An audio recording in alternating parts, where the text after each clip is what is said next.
Right. Hi guys. This is just a quick video to run through setting up render layers. So just a quick recap. So often if you're rendering things like flames and particles, you'll want to have the flames rendered on a separate layer, but you want to have a matte visible of the objects that obscure it in that layer. So like this skull is obscuring parts of that flame. And you also want the flame to be casting light and reflection around it, same with the particles. So you just need to set up some render layers to get to that point. And I'm just going to quickly run through how I did that. So in this scene I've got my skull, I've got my fire, and I've got two render layers here. Sorry, this is going to be pretty slow. My computer's slower than the ones at school. Here in the render layer dialog, which you open here, with this little guy with the layers on it, that brings up your render layers.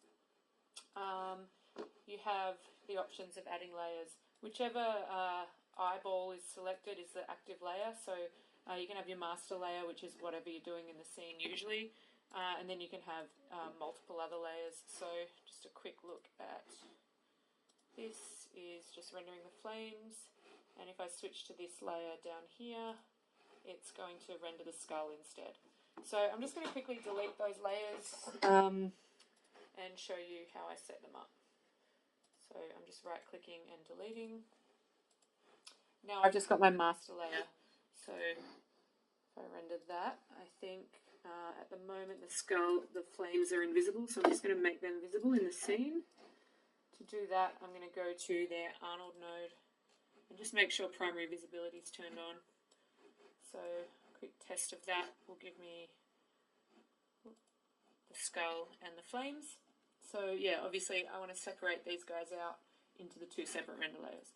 So to do that, I'm going to make my first layer.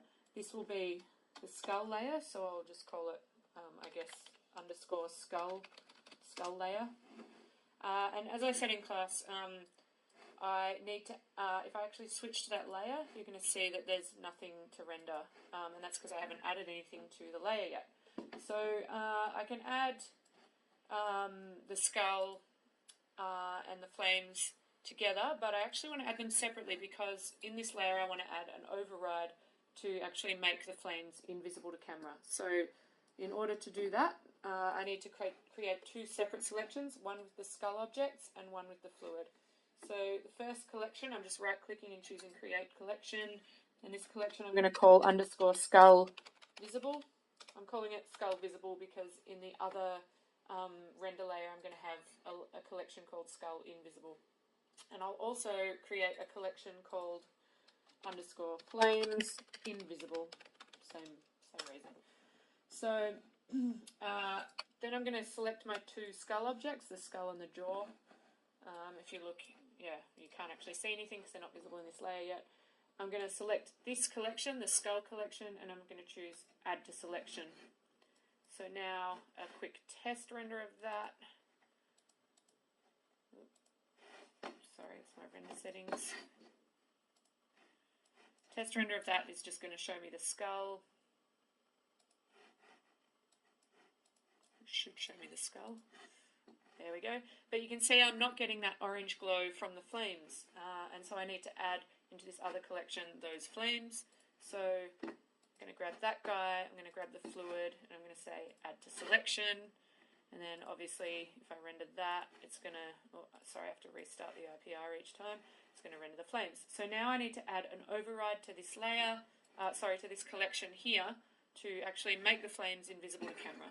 And the way I do that is with the flames collection selected and the fluid container selected, I just want to go to the fluids Arnold tab, and here's where I have the options of different things I can override in this collection. So I'm going to right click on primary visibility. I'm going to choose create absolute override visible layer, and that's going to create that override for me. So if I just quickly restart my IPR, oh, sorry, it's still not changed, and that's because the override is there, but I haven't actually turned it off yet. So if I click on the override, you can see that primary visibility is still checked. I have to turn that off to actually hide the flames. So that's my first layer. And And the second layer is obviously same collections, different attributes. So I'm just going to create a new layer. I'm going to call this one underscore flames layer. And I'm going to create two collections. This is going to be skull matte, because it's not actually going to be invisible. It's going to have a matte material on it, which makes it block out anything that's behind it.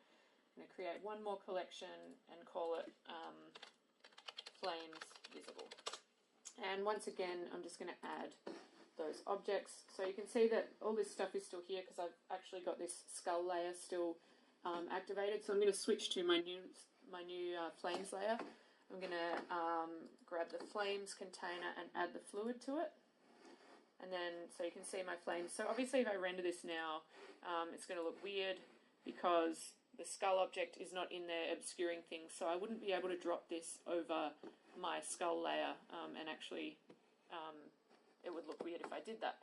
So obviously I need my skull matte. So I'll just grab those two skull objects and I'll add them to this skull collection. And then the last step is that I need to actually add that material override. So the way I do that is I have to just make sure I've got a matte material. So I'm just opening up the hypershade. I've got some old Pixar materials which I better not accidentally grab. I'll just quickly save in case this crashes. And I'm going to create a new material. That's my AI standard surface. I'm just graphing, so I'm only seeing that. I'm going to call this guy AI matte. And then all I want to do is, the only change I want to make on this material is to go down to this matte tab and choose enable matte. And that's it.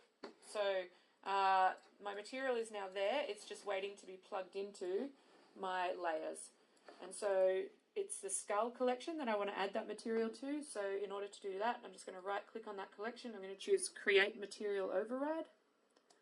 That's going to add this override on that collection. And I just need to tell it what material I want to use. So I'm just going to type AI matte. And it's updated to use the shading group, but that's fine. It's just pointing, all it means is that it's pointing to this guy here, which is actually the group that controls what this material is applied to. So that's right, that's fine, that's all working. Now one of these is my, just close that guy, is my layer editor. So let's just give that a quick test. Might have to restart IPR. And there you go.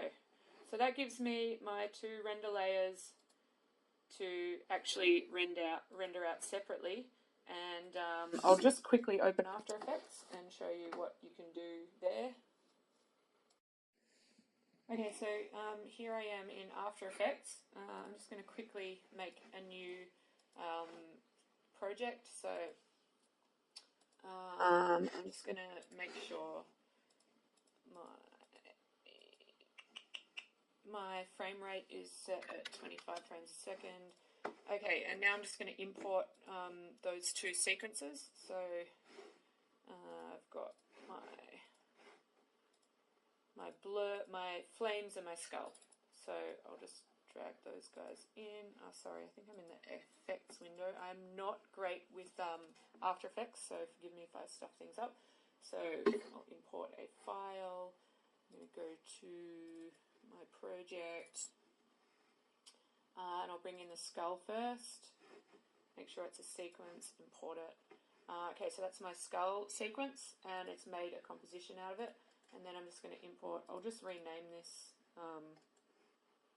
so I know which is which.